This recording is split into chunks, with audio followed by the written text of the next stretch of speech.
Hey, everybody. Steve Biederman, Friday, January 27th, 2023. Hey, how's your year going? It's amazing, isn't it, that we're almost done with January already? It just seems as if it were the new year. Well, we're into the new year, and as a part of that, we need to put our plans together and make sure things work. In that regard, there's a lot of people that are entrepreneurs that had an idea and they said 2023 is the time they're going to put it together and they're going to be successful. So today's topic is business organization doesn't have to be complex, but you really have to have the stomach for it. So what do I mean by that? Well, first of all, let's not make it difficult. Let me start this way, okay? Because when I first started in business, I got this and it said I'm difficult. So I want you to know that that didn't work. Okay, so here's how it works, and I'm going to tell you a story about my past that I think will kind of define it for you. So many years ago, I built a software company. And I actually took over the software company from a couple guys who had built some really good software but had no money and left me with a ton of debt. And I just couldn't leave the business for a wide range of reasons. So we began to build and build and build. And in this process, I put every penny that I had into this business. So here I am at that time, middle age, no money, and a business that was not thriving. At the same time, the business needed people and it needed process and it needed approach. But every day, and every night, I fretted because I didn't know what was going to happen about payroll. So more than any other bill that I could put off, because people didn't call me every day because I owed something, I knew that every other Friday I had to make payroll. And I had one day where I made payroll, and then the next 13 days I was scared to death. And it seemed as if my life was geared around 26 times a year, having to make payroll every 2 weeks and being scared all the time.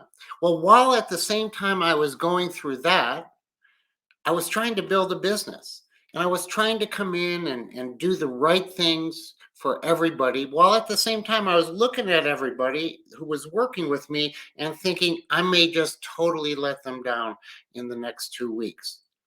So that could get pretty complicated emotionally. And that's why people started to think that I was difficult, because I was all over the place emotionally. So what I ended up doing is I ended up being able to divide my headspace between what I needed to do each day and and my fears. So what I did is I devoted my night times, because I couldn't avoid it, to the stress I would feel and the fears I would feel about my business, about my money, and if we were doing things the right way. But during the day, I would walk into my business. And the way I did it is very simple. I stopped in front of a mirror before I literally opened the door to my business. And I looked at myself and I made a conscious decision. It was very intentional to get your game face on. Now, it wasn't a fake game face, but it was a game face that said, I'm going to focus on my business. I'm not going to focus on my fear. And I consciously had to do that every day. And then I would come in and, yeah, just like any business, everything hits you. So all of this kind of emotional stuff is going on, but I absolutely felt I couldn't abandon the customers that I had. What we were doing was mission critical to them. So the few customers I had to keep staying in business, and I had to protect my employees. So I had to do things well. I had a lot of ideas about how a business should run, and new ideas. And at the time, the idea that was coming into fashion was to have more of a flat organization, to where you had team thinking, team approach, team resolve, and team decision making. And I thought, I don't know a lot about this. I'm going to start reading about it. But at the same time, I realized if I'm going to put something new and different into place, different than society had done over decades and decades and decades, I better have a lot of common sense about it, and I better understand the dynamic, and I better be sure it's the right decision to make. Because I grew up in a more of a hierarchical approach to business, a traditional approach. Conventions said that you had a CEO, and then you had a vice president or a director, and then you had managers and frontline supervisors, and at the end of the day, it was the people beyond all those people that actually did the work and were creating the value for the company. And by the way, I kept thinking, all these other layers, I can't really afford them anyway. So let's be a flat organization. Well, as I began to do it, I spent a lot of time, kind of wasted time, looking at how to build an organization in more of a flat, kind of a kumbaya state.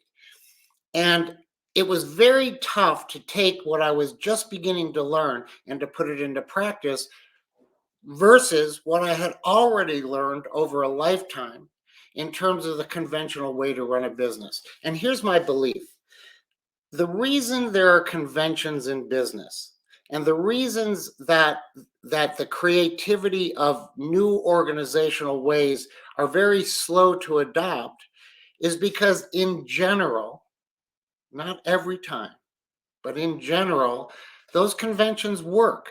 At least they work to a dependable degree, a measurable degree, and an outcome that can be relatively anticipated and fulfilled. So, why would I make a business more complicated than it is when, in fact, there's all this emotional stuff going on, this fear based stuff going on? And I'm trying to enter a market and be unique and special as I do it. I'm already having to stop in a mirror and change my own view of the world each day just to get myself into game shape. So, I ended up going back to my fundamentals, and I built an organization very conventionally. And I'll tell you something: we started with two guys like we were living on a park bench. We were poor, we were, as I said, desperate, and inevitably, without necessarily the perfect planning, we built a world-class organization, six global offices, and hugely successful in our vertical. We didn't do it because we had the best planning, nor did we do it obviously because we had money. I believe we did it because we removed the variables of organizational creativity. And we went to what just worked, that fundamentally, time after time after time, you could depend upon the outcome. And don't forget, a business ultimately is to do your business well for your customer, and then to do it well for your staff. But the creativity, in my opinion, whether you build a flatter organization or a hierarchical one, or many of the other definitions today, you want to make sure that you know how you're to do it and that you understand the outcome that you're going to get before you do it. So, from my regard, build a convention that works, that has been tested time after time after time, where you can talk to many people who can give you advice because they've done it too. And then once you are steady, once you're making that payroll, once you're protecting those employees and meeting the promises to your customers, at that point, begin to evolve your organization. I am not a believer in making it difficult.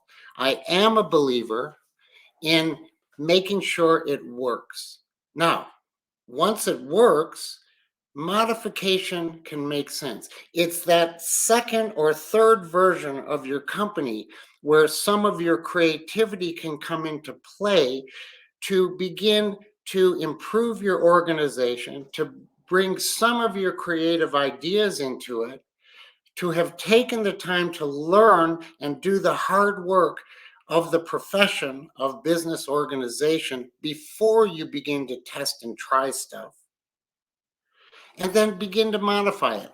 So, although I may build an organization conventionally for the first 3 years, 4 years, 5 years, inevitably, if I deeply believe in a different type of an organization, a more flatter approach, but that has common sense attached to it, and that allows you to make decisions as quickly as are necessary within a business, and that's a key piece, then begin to make those changes.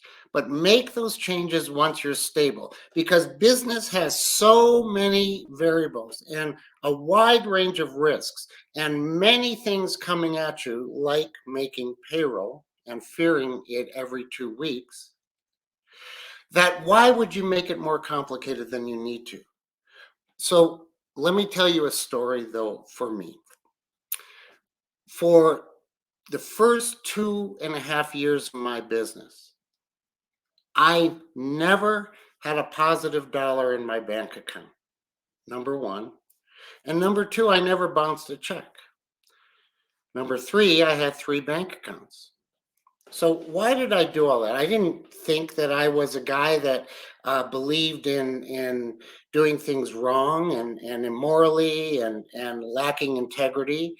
At the same time, I was using my banks to float money. Now, I'm not telling you to do that, and God forbid I would never do it again today. But in the moment, I had to make some what I felt were calculated decisions based on my belief in our business and the passion I had to take great risks to make sure I made my bills and made my payroll. I use suppliers, I use vendors, I use banks. I used every option at my disposal to make sure I paid a lot of money, by the way, for money. So I would factor my invoices. I would borrow from people that were charging me 10% a month.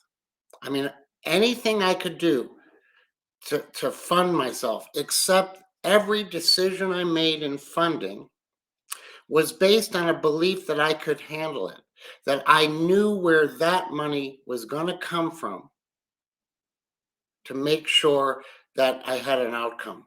That meant I wouldn't go under, I would make my business work, and that over time, my growth would inevitably lead to the hopes that we had.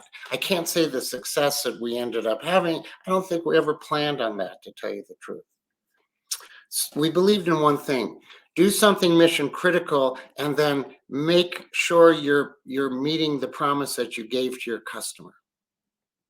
So imagine the stress that I had, that I was constantly under financial fear. But here's the thing: we built a great company.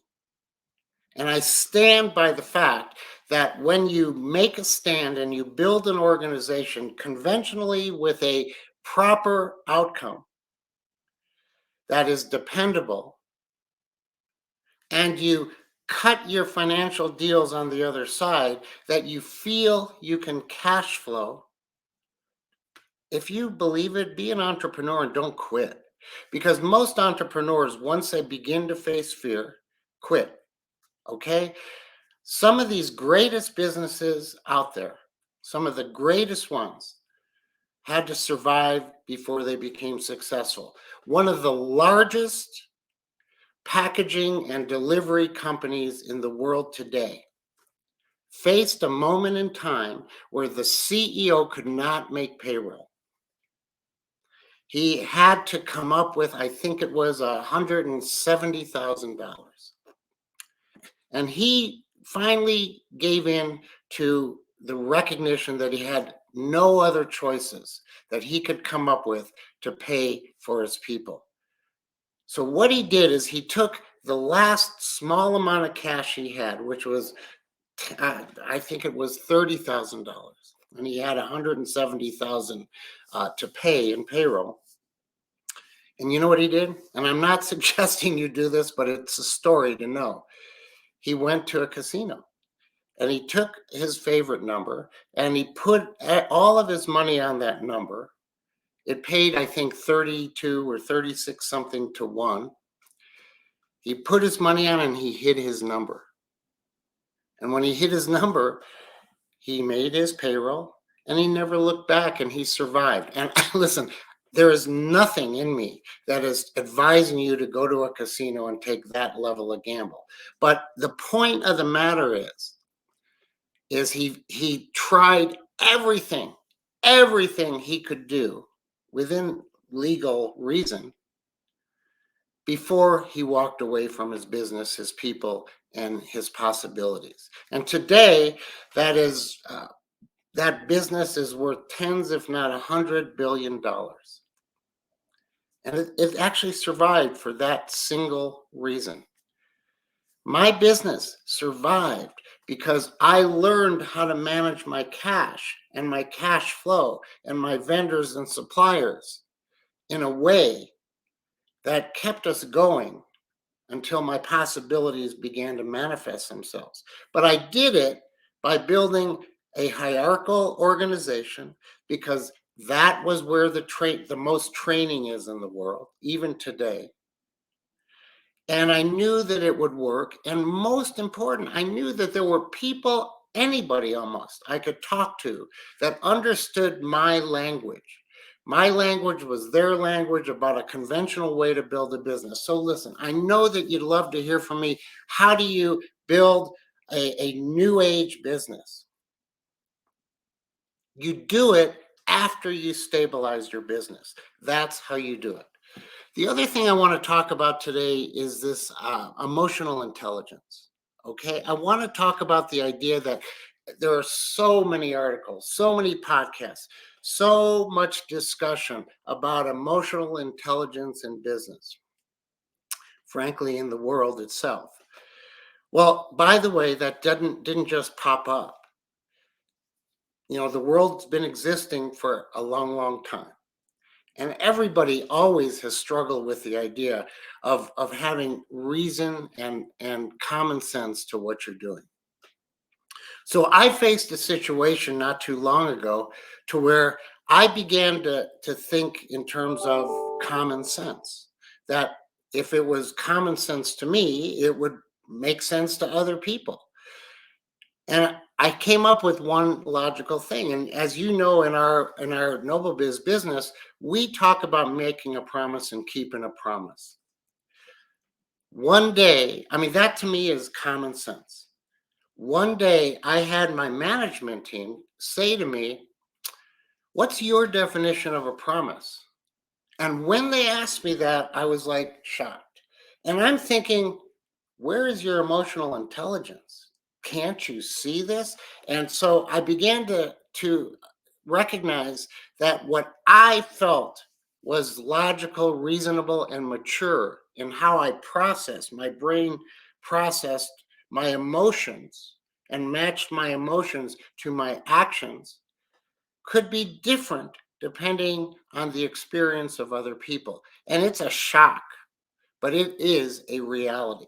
And fortunately today, because we're speaking about things like emotional intelligence, we can pause and we don't just criticize somebody else because they don't get my common sense. We fundamentally find ways to communicate, to find the connectivity in what we're saying. Sometimes it's language, sometimes it's generational, and sometimes it's just our belief system or our intransigence, you know, and we're just not going to do it, or we want to be difficult.